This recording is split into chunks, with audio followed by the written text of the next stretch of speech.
Okay, I think this is becoming a tradition, right? I finish a phone call and I do a video. So, how expensive is not training?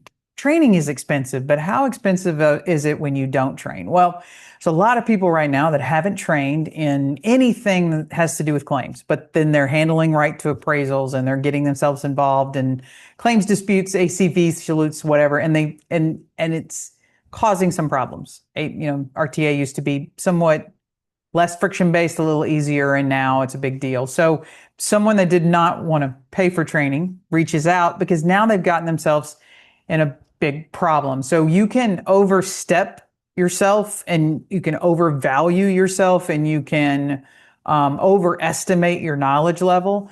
And in this case, the wrong email.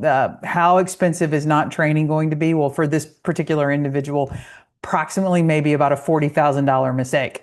The bad side about this mistake is that once that state's Department of Insurance is done fining them, they will now have to disclose that to any other state that they have license or are seeking license. And so if you had this business based that you were going to handle volumes for shops or consumers across multiple states, that business just crumbled right in front of you for that problem. So we have a right to appraisal class, and Mark Olson has done. I'm going to share this agenda because Mark has done a really, really good job of putting together just a great class. I mean, it's got everything you need. It's going to be July 29th through the 31st.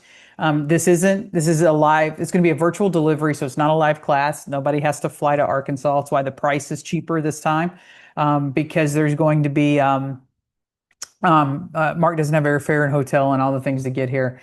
If you're an estimator, a body shop owner, if you're an existing independent adjuster, you want to be an independent adjuster. If you're an insurance adjuster right now and you're getting sent lots of RTAs, if you're an umpire or if you work for insurance regulation for Department of Insurance, this class is for you. If you look at just the topics on the agenda and the things he's covering, had this person had training right here under requirements of an RTA, legal and license requirements per state, and what you have to do, would have saved him about 40 grand. But it's a great agenda. I just, looking through this, he's put a lot of hard work into it.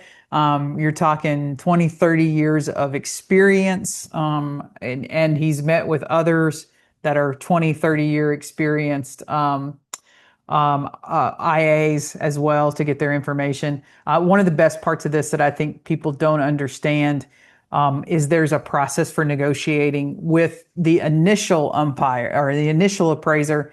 And then when it elevates to umpire, it's a completely different process for how you deal with umpire. And that's where you've seen me share, a prep file to go to umpire, maybe, 3 or 4 inches thick, right? So it's a great class. There's still time to sign up. There's no limitations on this since it is a virtual delivery.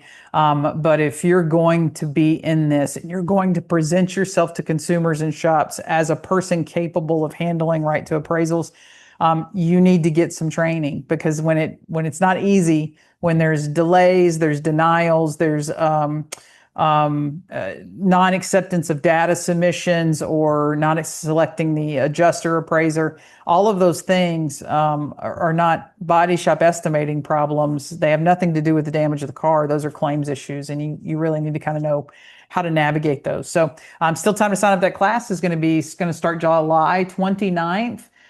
We will do a morning session and an afternoon session so that not only do you not have to leave, you'll be able to have breaks in the day to still kind of do the rest of your job. But we hope to see you in that class. Thanks.